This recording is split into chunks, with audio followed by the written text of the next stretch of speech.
हाँ, yes yes yes. क्या ईश्वर को स्वयं को जानने के लिए सृष्टि की आवश्यकता पड़ी? हाँ, वही मैं बोल रहा हूँ हम्म कि देखो, ईश्वर तो अव्यक्त है, हम्म और उसका मूल प्रकृति भी अव्यक्त है, हम्म और ईश्वर की जो जो मूल रचना भी अव्यक्त है। हम्म वो तो रचना ही व्यक्त में आने के लिए संकल्प किया, तो रचना है। ईश्वर तो कभी संकल्प नहीं किया कि व्यक्त में आने के लिए। तो हम्म इसीलिए ईश्वर के अंदर जो दिव्य गुण है, हम्म जैसे वो ज्ञान का सागर है, प्यार का सागर है, हम्म प्रेम का लहर है, उनको हम बोलते हैं, हम्म तो वो अपने आप को व्यक्त करना चाहा होगा। वो अपने हम्म आप को, अपने अंदर जो दिव्य गुण को देखना चाहा होगा अपने रचना के अंदर। हम्म इसलिए शायद वो सृष्टि सर्जन किया होगा। इसलिए वो हम्म एक्सपेक्ट भी करता है कि उसकी हर रचना प्यार का सागर बने, ज्ञान एग्जैक्टली। का सागर बने। मतलब अपने ही गुण जो अपनी रचना में हाँ, देखना वो चाहता है। रिफ्लेक्ट हो रहा है कि नहीं जैसे हो रहा बाप है। अपने बच्चों में देखना चाहता है कि हाँ, मेरे वो जैसा है, खुश होता है। शेर का बच्चा हाँ, शेर। शेर का बच्चा, जब मेरे बच्चे में वो ज्ञान है, मेरे मेरे बच्चे बच्चे में वो प्यार है, वो देखना हम्म चाहता होगा।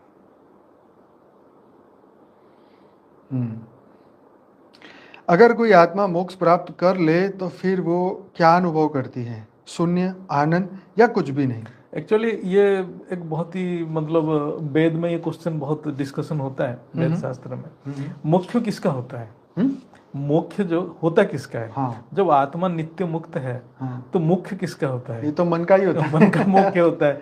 तो इसका मतलब वो कहीं फंसा पड़ा है, मन। हाँ तो इसीलिए उसको मोक्ष की जरूरत है। हाँ, है ना। तो इसीलिए वो जब मुख्य हो जाता है तो खुद को अनुभव करता है, परमात्मा के शक्ति को अनुभव करता है, तभी वो सच्चिदानंद की अनुभव करता है। तब वो इस जो निवृत्त हो जाता है, इस सृष्टि से निवृत्त हो जाता नहीं, ये बिल्कुल सच है कि जब हम ज्ञान की अति गहराई में जाते हैं तो रियल में हम मोक्ष की अनुभूति तो करते ही हैं। मोक्ष हो गया, क्योंकि जब बंधन रहित अनुभूति है वही मोक्ष है। हम हर बंधन को हर बंधन से मुक्त हो जाते हैं तो मोक्ष तो है ही है।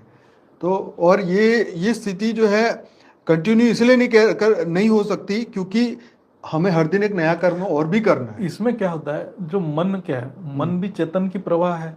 हाँ तो वो मन की जो प्रवाह है, मन कहीं ना कहीं फंसा हुआ है। हाँ तो मतलब मन बंध गया है हाँ कहीं। जब बंधन से मुक्ति को ही मुख्य कहा जाता है। हाँ, तो जब जहां जहां बंधा हुआ है हम्म वहीं से छूटने लगा तो मुख्य हो गया। हम्म, और ये बात भी सही है, हम रोज कुछ ना कुछ कर्म करते ही करते हैं। ही हैं। तो वो ऑटोमेटिक वो फ्लो करेगा उस दिशा में। करेगा ना, हाँ, कर्म करने के लिए तो कर्म करने के चेतन लिए शक्ति को जाएगा, तो लगाना पड़ेगा लगाना ना। ही पड़ेगा, नहीं तो कर्म कहाँ से होगा।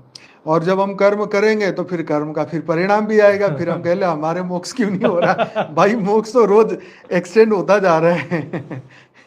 क्योंकि कर्म कर रहे, क्योंकि मोक्ष कोई इतनी बड़ी चीज नहीं है कि जिसके कारण जो है हमें ये सोचना पड़ जाए कि अब तो कुछ करना ही नहीं है। अरे भगवान